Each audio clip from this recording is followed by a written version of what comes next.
Life's Work, A Moral Case for Choice. I'm Susanna Woodhead, and this is Bookmarks.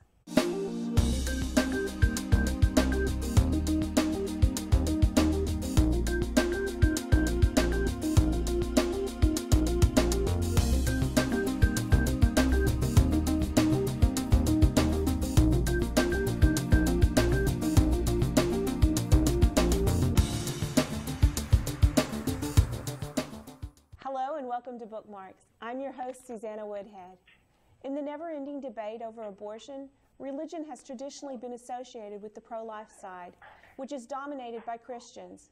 But in a new book, Life's Work, A Moral Case for Choice, Dr. Willie Parker explains why his Christian faith motivates him to not only support abortion rights, but to perform abortions himself. Dr. Parker joins us today via Skype. He is a board-certified OBGYN who currently provides abortion care for women in 5 states and is the former medical director of Planned Parenthood, Metropolitan Washington, D.C. He is the chair of the Board of Physicians for Reproductive Health and a board member of the Religious Coalition for Reproductive Choice. And joining us to critique the book is Kristan Hawkins, president of Students for Life of America. She has appeared on Fox News, CNN, MSNBC, EWTN, Family Talk with Dr. James Dobson, and the Christian Broadcasting Network. She is a frequent contributor to The Ablaze, Town Hall, and Life News, and has also been quoted in The Washington Times, The Washington Post, The Wall Street Journal, and FoxNews.com. She is the author of Courageous Students Abolishing Abortion in This Lifetime. Thank you both for joining us. So, Dr. Parker, could you give us in a nutshell the main thesis of your book? Sure. Thanks for having me on the show. Good to have you. Life's Work, A Moral Choice, is really a statement of the fact that women making decisions about their lives, health, including whether or not to continue a pregnancy, are not morally, despite some disagreeing with them, based primarily on their own religious beliefs or opinions. Now, I personally don't I intentionally don't call my book a Christian argument for choice, even though I'm a Christian, because I simply don't presume to be called Christian. But because I am a Christian, I want to indicate that on the issue of abortion, like many others, that there's no single Christian on this issue pertaining to the lives of women. Women are equal in their humanity and equal in their ability to make decisions about their lives. And Kristan Hawkins, what is your critique of the book? Some things you talked about in your book about women not understanding our reproductive systems and not having enough knowledge. And I totally agree with that. I mean, that's why groups like ours, when we go on campuses, we talk about holistic, science, evidence-based healthcare, natural family planning, groups like FEM.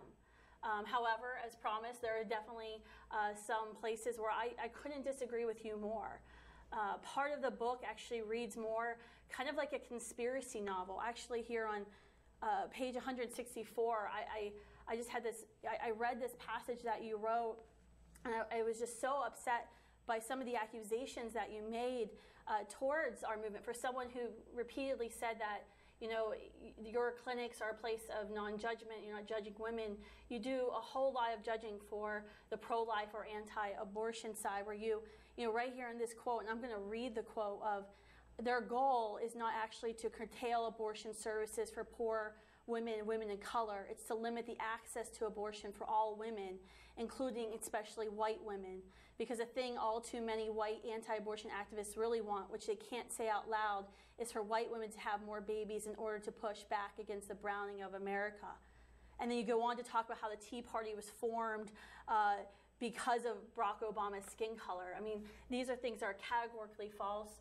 No one in the pro-life movement or the anti-abortion movement, whatever you call it, advocates for abortion because of someone's skin color. The Tea Party was formed as a reaction to Obamacare and the disastrous policies of President Obama. And so that passage really struck me is why you would bring that up. But you talked again about the people, the antis, as you mentioned, people on my side of the issue of over and over again talking about how these are white men. And on my standpoint, when I'm on college campuses, when we have 2,000 young people at our national conference every year, this is a mostly female movement. Look at the leaders of the national pro-life organizations. They're female, they're young. And actually we found in statistics to show that young women are more likely to be pro-life than young men. You talked about Kermit Gosnell and kind of painted him as an outlier. And you talked about laws that would require your abortion facilities to adhere to the same surgical standards as ambulatory surgical centers, and how these are trap laws because they're unnecessary.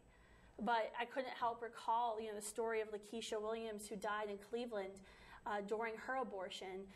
The emergency services were actually delayed because preterm abortion facility was on the 3rd floor, and there was a small malfunctioning elevator that they couldn't get up to her with the gurney. And then when they needed to intubate her, they weren't actually able to even take the gurney and fully recline it in the elevator. It was so small.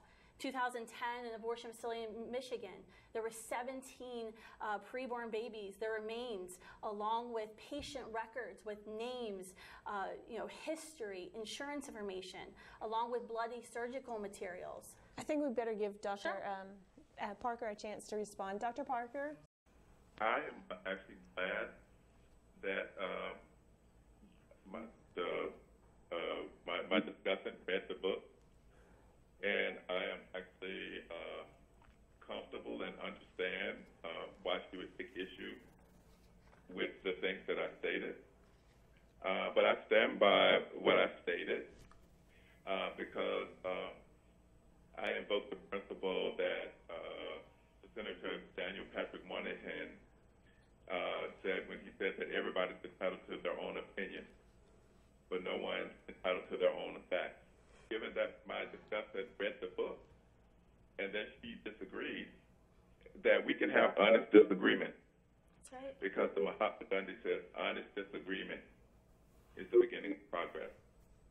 So, I would like to move from opinion and conjecture and the fact that the facts that I state may feel inflammatory to someone, but I don't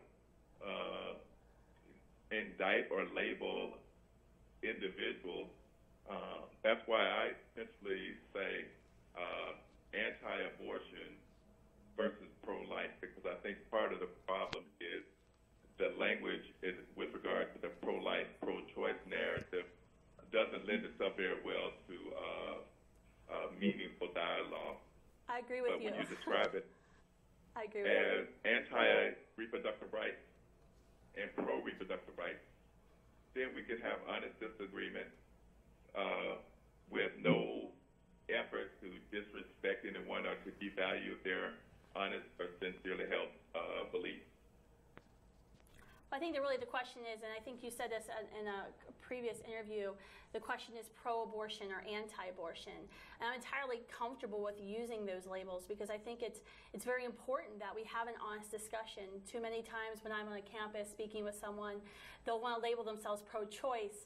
And I'll say, well, so you think abortion is moral, is okay, should be legal, and they don't want to say that. And so I said, well, you need to make a decision here. You need to go on the record. One of the things in your book, you talked about how life is a spectrum.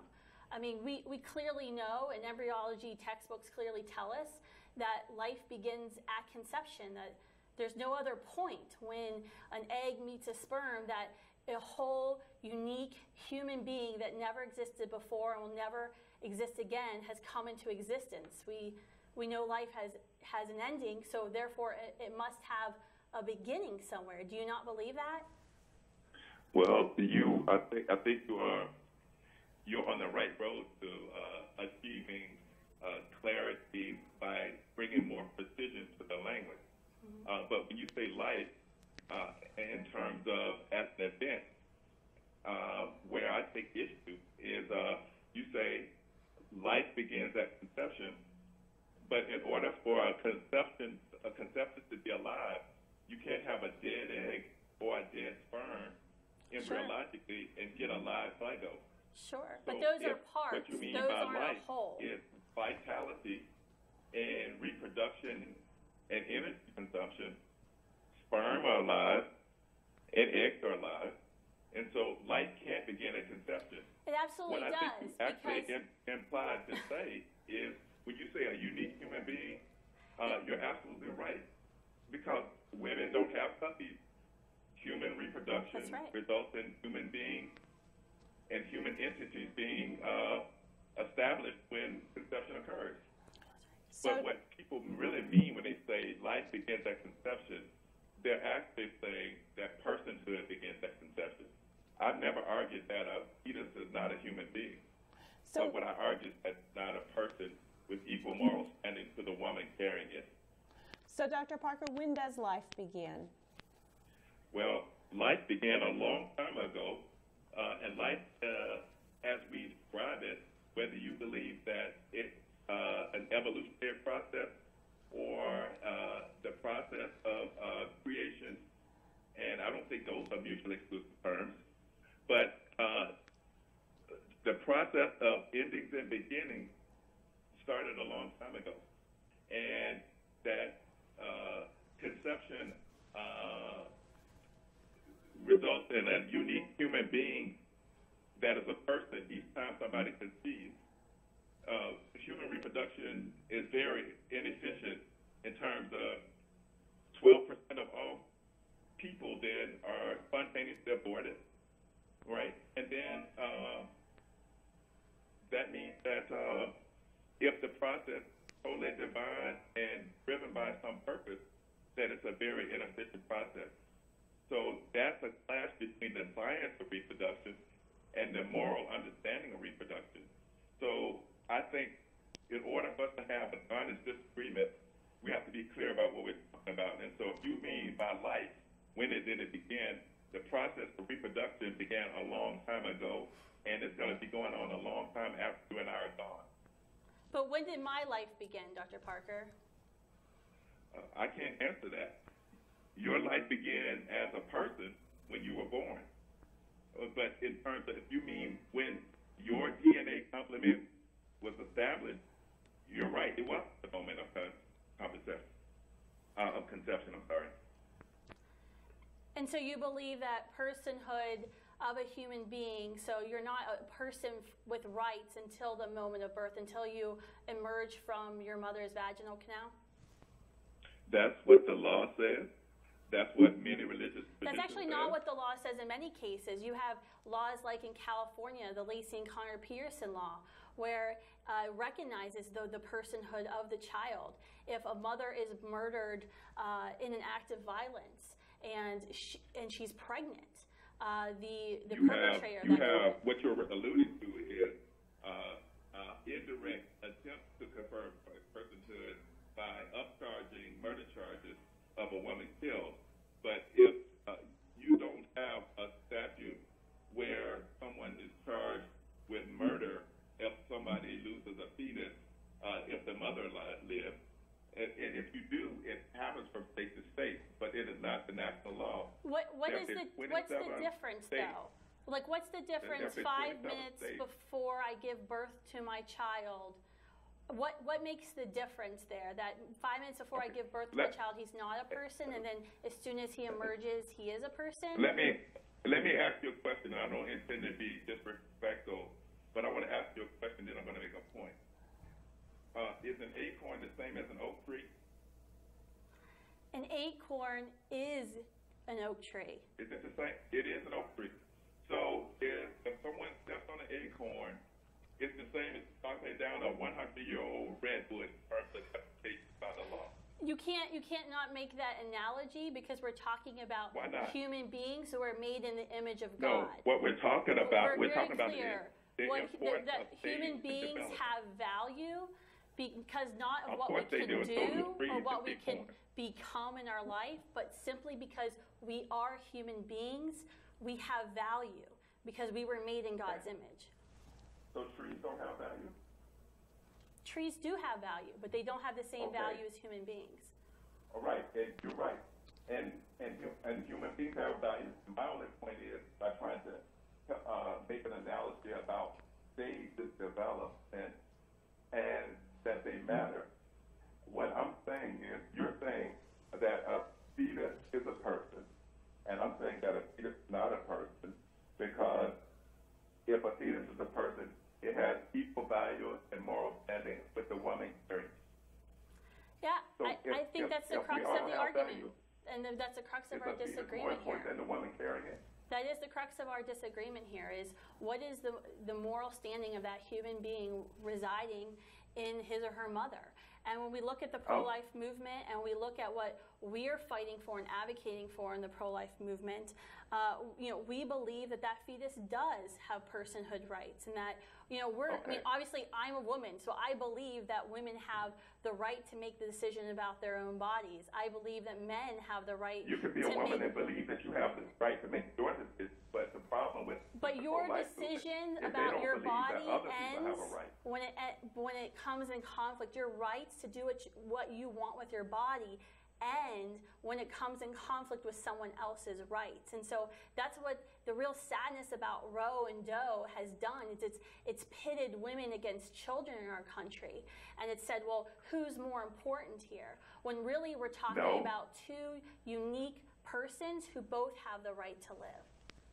Roe did, but it said that you, as someone standing outside a woman's life, her body, and her experience, can't have more of an interest in the pregnancy that she's carrying that you have in her. So let me ask you this. If I say that this is a person, and what it means to be a person is to have rights and a right to life, how can you give rights to a fetus that's a person that's inside of another person without taking away the rights from the person to give them to the fetus that's inside of her? How does that work? What does it mean to be a person? When is a woman not a person?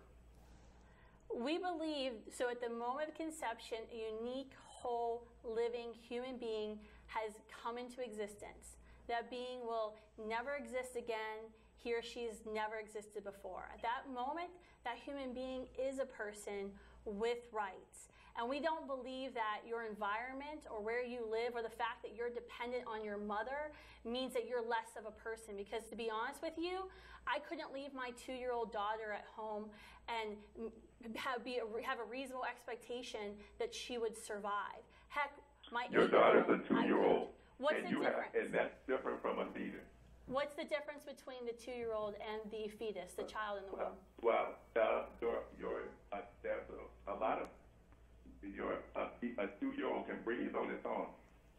A fetus cannot breathe on its own, right? And so, what what's clear, I agree with you. We have an honest disagreement. That's right.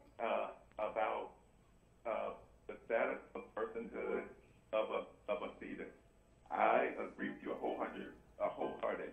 A fetus is a human being, because a woman cannot give birth to anything but a human being. That's right. But a fetus is not. A fetus has moral weight as a human being. It has that. But where we differ is a fetus can't have more value than a woman carrying it, right? And what that means is, even if you value fetuses more than the woman carrying it, what it means to be a person is that you don't get to weigh in on the decision of that woman. And so, on this disagreement, I'm glad, even though we're having a spirited conversation, I'm glad that we are having a respectful one, because where we go when we have honest disagreement is you're entitled to fight as hard as you can for the laws that will one day declare a fetus a person, and I will fight as hard as I can to make sure that a woman has bodily integrity and can make decisions about her health and her life. And this is precisely how we deal with this issue. But we shouldn't be dealing with it by people standing in front of clinics, shaming women, shooting abortion providers, and shooting people who are at abortion clinics. All right, let's take some questions from our viewers. Jackie Hansen would like to know, at what point during gestation would you refuse to perform an abortion? Okay, well, I abide by the law, and the law says that when Stephen reaches the point where he can survive outside the womb with assistance or not, that he has a compelling interest in protecting the life of that. And so I abide by the law, and I don't do termination beyond 25 weeks. But there are children who survive at 22 weeks, 21 weeks, and 5 days, and 6 days. But that wasn't the question. The question is, up to what point do I abortion? And I said, to the legal limits of the law, and the law says that a woman, up to the point of viability, that decision between a woman and her health care provider. But let's talk about where the real issue is. 88% of abortions that happen in the first 12 weeks of pregnancy. That's right. The 1% of abortions that happen after 2 weeks are in the context of severe fetal anomalies that are incompatible with life. So let's have an abortion here, because the majority of abortions happen when there's in no way as possible viability of that pregnancy. Okay. So we also have a question from Lester Briggs. He would like to know, what Christian arguments against abortion did you hear while growing up? Why do you now think they're wrong?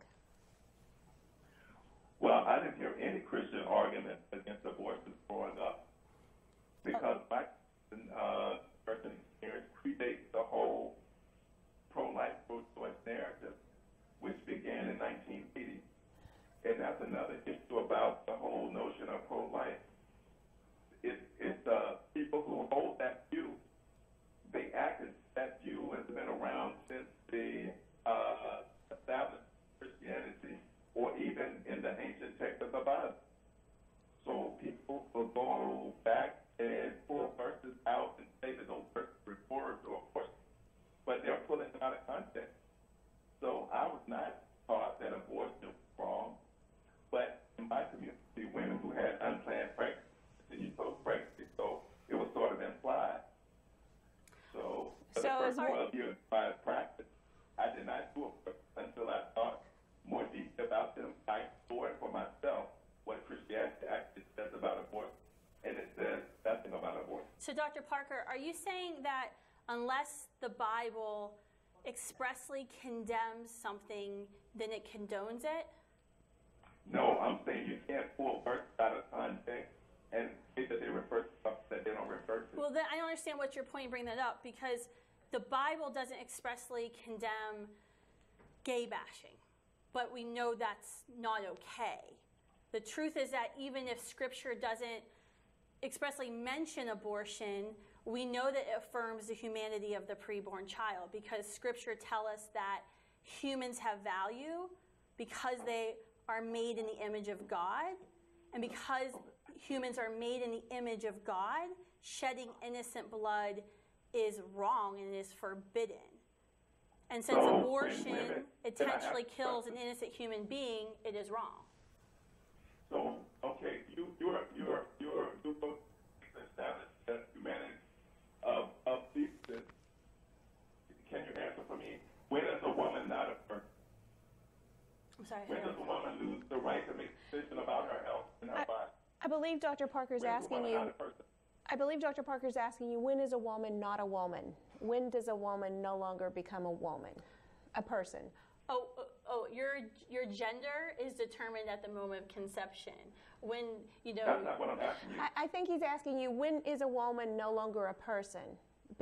He stated earlier, I believe, and you can correct me, we're having a little bit of trouble hearing you, but I believe he stated that that when does a woman's rights end? When is she no longer a person, in reference to the child that's inside of her? She never loses her personhood rights. She's always a person. From the moment of conception, she is a person.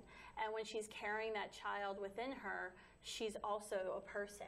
And what we advocate for and we talk about in the pro-life or anti-abortion movement, we're not saying that the fetus's personhood, the fetus, the unborn child's rights are over the mother's. We're saying that they're equal and that they should be on equal footing and they should be equally considered because they both are human beings made in the image of God and therefore both have value. Dr. Parker, did that answer? Go ahead. When there's a dispute, when a woman doesn't want to continue a pregnancy, but the rest of society says that because they have a position of pro-life, that she should, who gets to make that decision for her? So I think women can make lots of decisions about their bodies. No one in the pro-life movement argues as to how a woman, decides what career she should have, or what school or education that she should have, or who she should marry, or how she wants to live her life.